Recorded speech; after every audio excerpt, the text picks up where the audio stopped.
Welcome to our first teaching scenario. In this video, we want to show you how you can put self-study materials online in form of an online course and in the end, test your students with the final exam. Normally, you can share learning content with your students during a classroom session. However, as we have lately experienced, face-to-face classroom teaching is sometimes not possible. If you experience a situation like this, you could create an online course. In this way, students can acquire the provided contents in self-study. But how to successfully create an online course? In this video, we would like to give you some useful information and tips on how to create an online course by yourself and what is the best way to prepare your materials to guarantee that your students have the best possible learning outcome. We will therefore look at the concept of the online course, how to implement and design material, and how students can use the online course and how you as a teacher can support them meanwhile. We start with the concept. While designing the online course, it is important to pay attention to the aspects of scope, content, learning phases, and structure. We will now take a closer look at these aspects in detail. First of all, ask yourself what the scope of your online course will be. Is it only available to students for 1 week or 1 month or for a whole semester? Probably most of you will want to offer an online course for a whole semester. Accordingly, you will have to adjust the amount of material you provide for your students. This means that you should not give too much input at once. It would be better to spread the materials over the period of time that the online course will take. Also, adapt your input to the semester hours per week for which the course is designed. When designing your online course, you also have to pay attention to the content. Only select content that is really relevant to the course. This means only include content or information that is necessary for the exam or the acquisition of skills. Make sure that a red thread is visible to lead the students through the course. This means that the contents build upon each other instead of appearing unsorted in the online course. A very important aspect are the different learning phases. Similar to face-to-face sessions, you should make sure that students not only receive input knowledge. You can design your input phases in various ways. For example, students can read a text, listen to a podcast, or watch a video. But that should not be all. Neither you nor the students know whether they have understood everything if your online course provides only input. Therefore, you should also include learning phases in which the students have to deal with the contents. This can be done, for example, by research work, by working on exercises, creating own tasks, or by exchanging information with fellow students. The learning phases in an online course include practice phases, phases of self-activity, and exchange phases, with either you as a lecturer or with other students. Only then an online course is complete. Please also make sure that your students can contact you if a question or a problem should arise. Contact with your students, even if only virtual, is important so that students do not feel left alone. Let us now come to the final point of the course concept, the structure. Define a fixed structure before you design your online course. This could be, for example, a division into weekly chapters. At the end of the course, you can use a final test to check whether the students have learned what they should have learned. Also, have your online course evaluated by your students. At the end of your course, you can in this way get some feedback about your methods. By working with the students' feedback, you can optimize the course for the upcoming semesters so that your course can even be more successful. And please do not forget to give an introduction to your online course. Also, in face-to-face courses, the introduction is often given too little attention, even though it plays a very important role. Therefore, please give an overview of the online course before the students actually start working on the different chapters. For your online course structure, content, and the selection of suitable task formats, you're welcome to use the concept of constrictive alignment. you will find more information in our accompanying material. Now that we have taken a closer look at the aspects of the concept, we turn to the realization and design of the online course. First of all, let us take a closer look at the design of the introduction to your online course.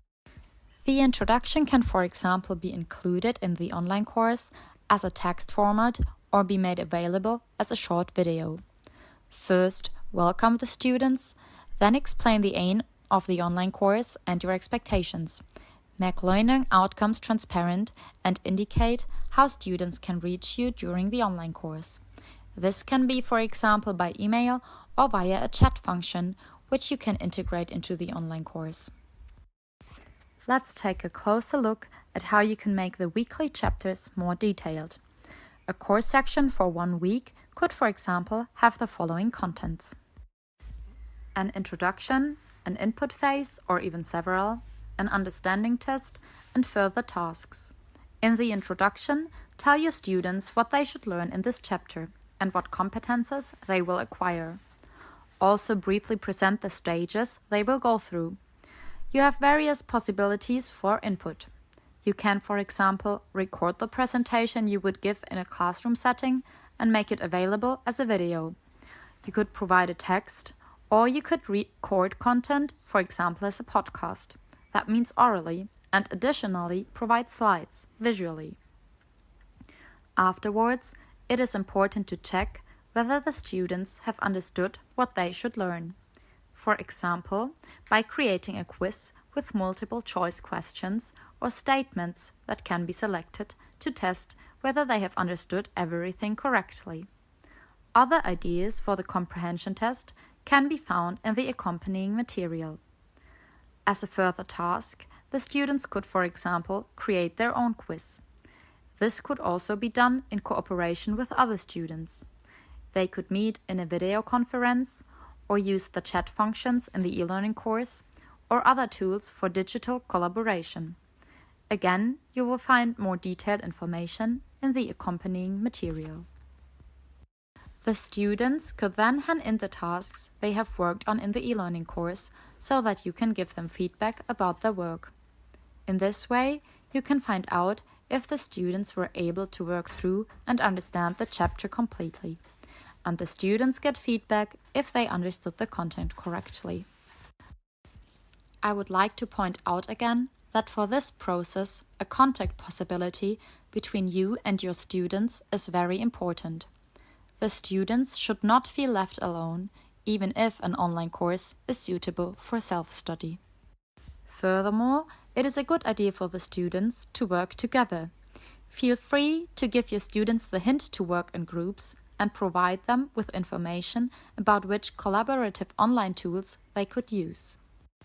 According to this structure example, you can design your weekly chapters. Also make sure that the format is not always identical. Otherwise, the students might get bored. Remember that, for example, the input should not always be provided in the same format, but can vary between different possibilities. Also, try to include various comprehension questions. In e-learning, many different quiz formats are available. Take a look at H5P, for example. This application provides enough tools to check whether the students understood everything. You can give your creativity free rein when creating these comprehension tasks. Just make sure that your students get feedback in one form or another. This does not always have to be from you, but can also be done by fellow students. Now that the students have worked on topics week after week, you will have a final test at some point. In this test, you can check if the students in your online course acquired the knowledge in the way you set the aim in the beginning of the course. You will find which formats are allowed to monitor the learning outcomes in the according examination regulations of the study program.